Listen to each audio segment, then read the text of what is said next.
Welcome to the FEMA Pre-Disaster Mitigation Grant Program webinar series.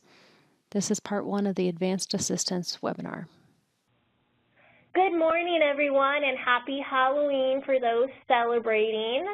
My name is Brenna Humphrey, and I am a Hazard Mitigation Specialist here in Region 10. And I am here with Stephen Randolph, our Senior Hazard Mitigation Assistance Specialist. So we are going to get started today, and today we are talking about advanced assistance.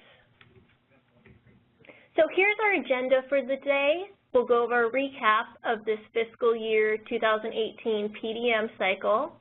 We'll discuss what advanced assistance is, how you use it with project scoping, and we'll recap on what types of projects are eligible and how you develop a project sub-application for advanced assistance, as well as give some job aids and resources for you. So things you should know here. October 1st, 2018, PDM 2018 open. So that means it is open right now and is open for your applications until January 31st, 2019. So we're about a month in. So for 2018 PDM, here are the funding priorities on your screen. So we have a set aside of $46.6 million, and how that's split is this: each state has a $575,000 set aside, and you see in number 1, and number 2 is the tribal set aside, and that's $575,000 each. So that means if you submit an application that meets requirements, has a good BCA, if it's a project, and you've met all the eligibility requirements, that your project or plan would be awarded. And then over here you see this other pot in the gray, and that is the national competition. And that's $188.6 million, and this includes advanced assistance, that's number 3, and what we'll be talking about today, resilient infrastructure, which is $100 million, and other PDM competitive priorities. But today we're focusing on number 3, advanced assistance. So here is the milestones for this funding cycle of PDM. October 1st is when our application period opens, and this is also the date you can start counting pre-award costs. So nothing before then, but October 1st on you can count. And just to remember, these are not guaranteed costs. They're only eligible if your grant and project is selected. And January 31st here is the application deadline. And we'll do regional reviews about February 2019. And between March and April of this spring is the National Technical Review. And what that is they go over your benefit cost analysis, look at engineering documents you provided, things like that, to make sure whatever you're proposing is feasible from an engineering standpoint. And then in May 2019, our selections will be announced. So, as we were saying, the deadline is January 31st. You may have to make sure that you are applying before January 31st. And we recommend applying 2 weeks earlier than that, or even sooner if you can, because in those last 2 weeks the system is very busy and can get bogged down, so you just want to make sure your application gets submitted in time. And any type of PDM and FMA applications must be submitted using our e-grant system. And you can see the link here on the screen. It's https:/portal.fema.gov. And if you are not registered on that already, please shoot us an email, and that email is right down below on the bottom of your screen. And if you're not in our region, shoot us an email there, and we can connect you with the region of where you're located in. So next, I'm going to pass off to Stephen, our Senior Hazard Mitigation Specialist, and he's going to discuss what advanced assistance is with you. Good morning. So glad that you are all joining us today. I want you to know that this is a very special PowerPoint and webinar, because this is the first time we, as an agency, have really talked about advanced assistance. So I think it's pretty exciting. And Advanced Assistance is brand new to Pre-Disaster Mitigation Grant Program. We've never had it before, And there you see the quote from the Notice of Funding Opportunity that was published on August 3rd. Advanced assistance can be used to develop mitigation strategies and obtain data to prioritize, select, and develop community mitigation projects for future funding. So, what does this mean? Well, this is for project scoping, feasibility analysis. You've got a problem, what do we do about it? It can be for project development, including development of a full sub-application and documentation to support that project sub-application. It can be a combination of both of them. It will result in an identified project or a submittal-ready project sub-application, or you may determine, if you're doing project scoping, that there is no feasible, cost-effective project at this time. That's okay, as long as a good faith effort has been made. And as noted, this is for future project funding. So, it doesn't have to necessarily be for pre-disaster mitigation. That's the intent of it, that you would get an advanced assistance sub-application awarded this year for the PDM FY 2018 cycle, and then you would have 2 years to complete that work and apply for either the FY 19 or FY 20 PDM cycle with your fully developed project sub-application. But there's no limitations, there's no constraints.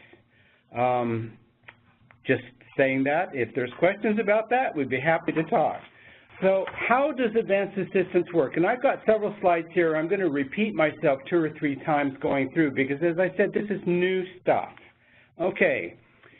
Mitigation project proposals must meet the pre-disaster mitigation criteria to prevent loss of life or lead to significant savings by mitigating risks, reducing damages from future disasters, and lowering flood insurance premiums.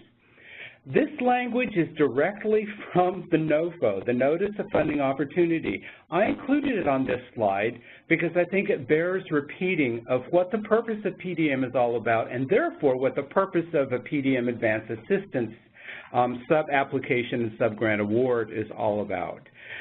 You notice the lowering of flood insurance premiums. Well, guess what? Our sister grant program, the Flood Mitigation Assistance Program, which is not readily accessible for most tribes, also has this advanced assistance, has had it now for, this is its 2nd year, and that language is included in their enabling authorization as well.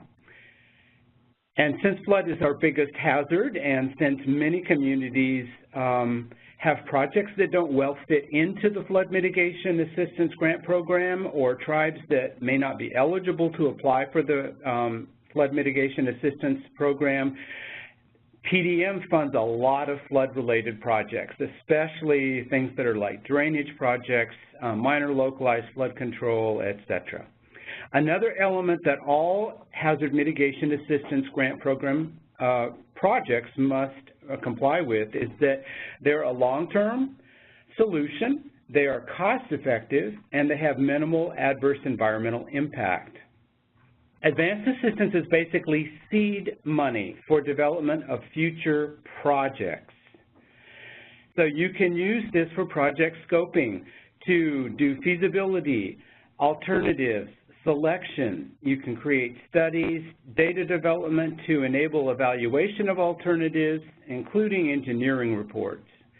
And once you have, or perhaps you already have, a preferred alternative, you can use advanced assistance to actually take that engineering report onto the conceptual or detailed engineering design, develop the benefit cost analysis, and develop necessary documentation for environmental and historic preservation.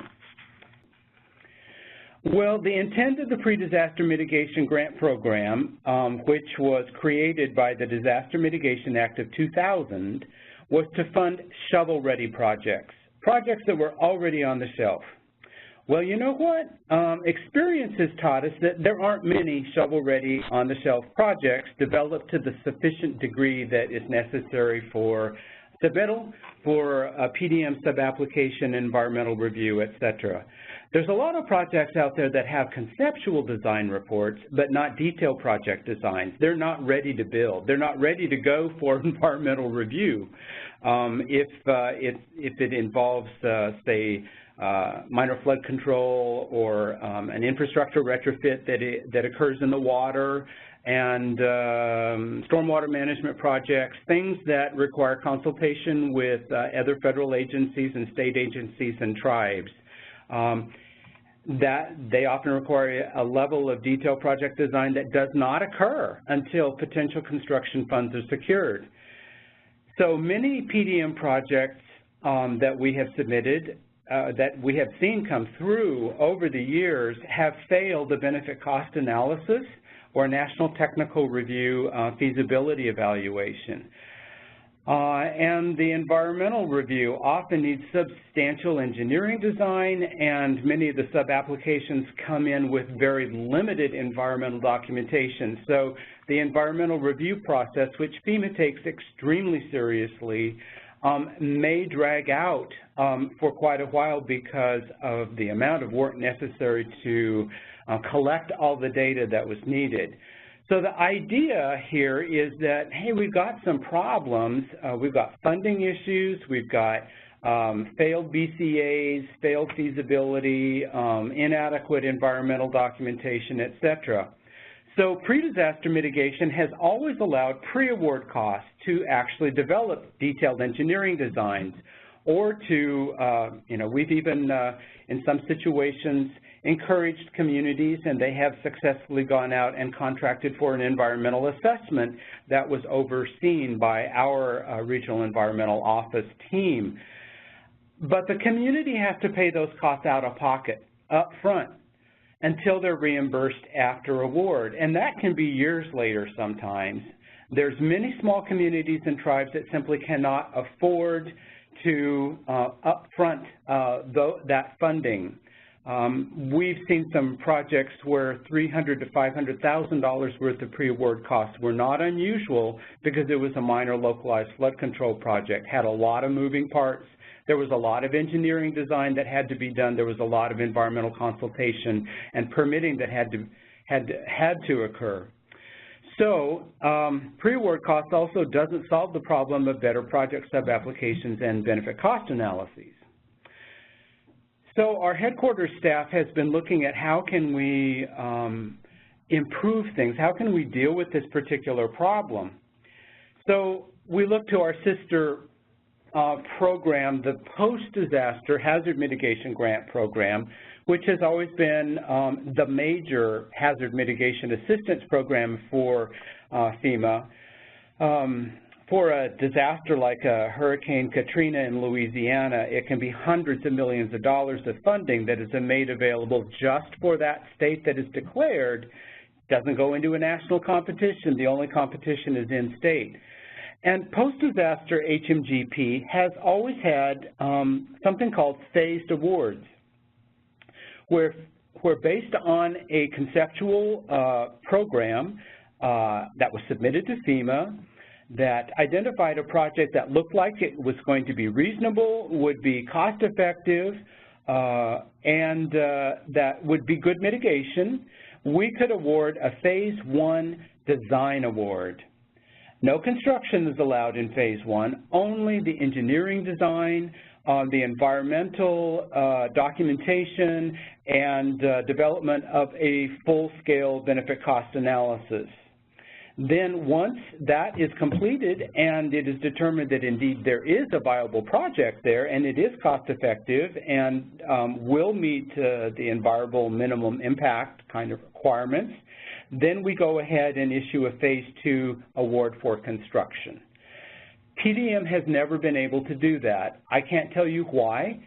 I just tell you that we haven't been able to. I'm pretty sure it has something to do with the authorization language back in 2000. But anyway, we can't do it. So HMGP also has another way of doing this business of developing projects. How do you fund developing projects? after the Hurricane Sandy in 2011, Congress passed the Sandy Recovery Improvement Act and created the opportunity through that new authorization to provide advanced assistance through the Hazard Mitigation Grant Program within the ceiling established for HMGP. And advanced assistance was intended to develop projects for that particular disaster in which it was made available. So that didn't exactly seem like a good fit for PDM, but the reality was is everything else having to do with the Advanced Assistance Program for HMGP did indeed seem like a good fit for PDM and for FMA. So the idea was, why don't we have advanced assistance for PDM and FMA for the next funding cycle or for a future funding cycle? What it is not. So, advanced assistance is not for funding flood studies. There's funding available for flood studies through the Cooperating Technical Partners Grant Program. There is an exception, there's always exceptions to rules, but I tell you what, this was one of the first things we were asked about. We want to do a detailed flood study of XYZ area and we want advanced assistance money to do it. Well, is the project going to be developed out of that? Well, no, we just want the money to do the flood study. No, sorry.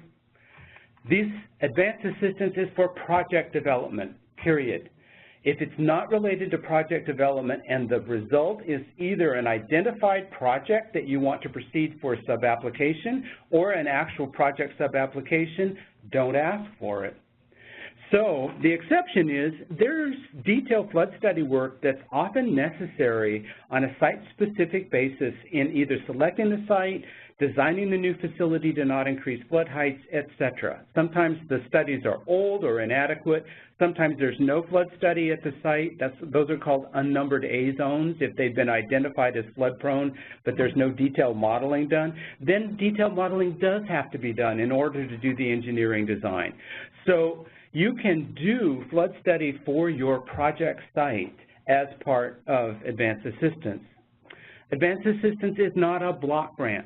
In other words, there has to be a specific scope of work and budget for each advanced assistance sub-application that is submitted. I think that has been a real misconception in a lot of different arenas over time, but this is specific scopes of works and budgets, which also means that there are specific subrecipients. Communities that have identified a problem and want to do something about it. They're the ones to which a state would subgrant an advanced assistance award. And for tribes, you don't have to go through that subgrant process. You identify to us that you have an advanced assistance need. You develop an advanced assistance sub-application, attach it to your PDM grant application, and that's how that is handled. But again, there is a specific scope of work and budget for each advanced assistance sub-application. Another thing advanced assistance is not is funding for emergency preparedness, community education, equipment, warning systems, etc. The HMGP has something that's called the 5% initiative, in which a lot of interesting and unusual and hard to measure cost effectiveness kind of activities are funded. PDM has never had that. The 10% bonus for community education, outreach, and dissemination relates to the specific project that is being proposed, not to generalized community education, definitely not to emergency preparedness. As noted again, exceptions, community engagement to develop the project scoping or the project application definitely can be funded through advanced assistance. And there's some small equipment that may be necessary to be purchased for site assessments and, for example, if a community or a tribe is doing in-house design of a project and needs like a plotter or a more advanced computer that can run CAD or something like that. Also, please note that some types of warning systems or warning system components are eligible for funding as part of building or infrastructure retrofit projects that result from advanced assistance. So it doesn't mean that PDM doesn't fund warning systems in conjunction with those projects. It's just that you don't fund them under advanced assistance, okay?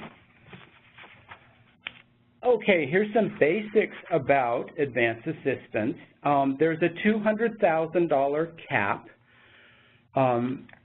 for each grantee. Now, the grantee can be a tribe or it can be a state. States are subject to the same rule as a tribe. The tribal government, because this PDM webinar series is oriented toward tribes, must have a FEMA-approved hazard mitigation plan at the application deadline and at award. So the reason for this is that advanced assistance is to build a project. Well, if you don't have a FEMA-approved hazard mitigation plan, that means that you wouldn't be able to build a project or apply for a project application. And also that theoretically the concept or the idea, the problem has been identified as a result of a hazard mitigation planning process, and that's what you're asking the advanced assistance for, something that's come out of your hazard mitigation planning program. Now, we all know that sometimes a tribe or a state or a local community, not so much states, but local communities have gone through the planning process and their plan has expired. Sorry, you have to have a current effective plan in order to apply for advanced assistance. The funding can be several small subgrants for separate projects. Even for a tribe, we prefer that. We have a tribe here in Washington that has proposed several different projects to us that they wanted to do some additional development on. Each one of those should have a separate scope of work and a separate budget. It makes it so much easier to administer the grant when you have discrete funding streams for each one of the projects that you're working on. Now, we also will tell you that under the Hazard Mitigation Grant Program, Advanced Assistance program, which is much larger than PDM. It's up to 25% of the hazard mitigation ceiling for that disaster. Under that program, a state or a tribe, if the tribe is a direct presidential declarant, can actually contract out development of projects directly from the state with particular communities targeted. Again, there has to be a scope of work. It can't just be a block grant. But we're not talking about HMGP. We're talking about PDM. And for PDM, several small grants adding up to $200,000, great. Cost share is 75-25 for PDM. But for small and impoverished communities and tribes, there is a 90-10 cost share, providing that the documentation in support of small and impoverished status is provided as part of the overall grant application. Advanced assistance is not part of the tribal set-aside. That's actually kind of a good thing because this could be in addition to that. Now, granted, that means it's part of the national competition, but it's the #1 priority in the national competition. There's no benefit cost analysis required.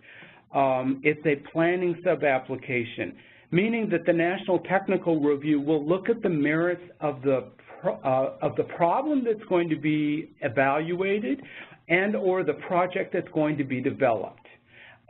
We are of the opinion that most, if not all, advanced assistance sub-applications will actually be selected for further review.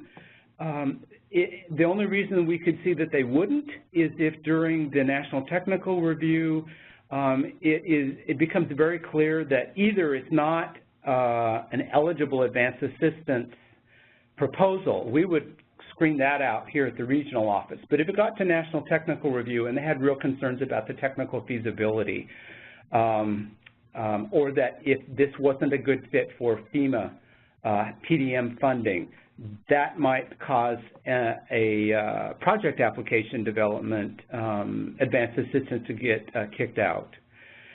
But again, we're not overly concerned about the fact that advanced assistance sub-applications go into the national competition because it's the #1 priority. Now, an advanced assistance sub-application is submitted as a planning sub-application, TL, not project PJ. This is unusual. Basically, we don't have we don't have an advanced assistance sub-application form created for e-grants. We're never going to have it, so we're just making do. So you use the planning sub-application form. One part of planning is that relates to all of this is that no actual construction is allowed under a planning sub-application, and that's the same thing for advanced assistance. So the planning sub-applications never go into the environmental queues, for example, for review. The sub-application title must include Advanced Assistance for ... Okay? So it absolutely, the title has to include Advanced Assistance. That way we can readily identify it. And also the project type code that is used in the e-grant scope of work under mitigation activity. At the very beginning of the e-grant scope of work, you select what the project type is. It's 904.2 Advanced Assistance. Even if you're proposing to do a flood elevation project and you want to develop that sub-application, or you're looking at a stormwater management problem and you're trying to decide what kind of a project would be feasible, don't put those activity codes in there. All you're doing is 904.2, which is advanced assistance, which means you're developing something. So your future sub-application that results from the advanced assistance would have that particular project type code associated with that particular activity. But for right now, it's just 904.2. Okay?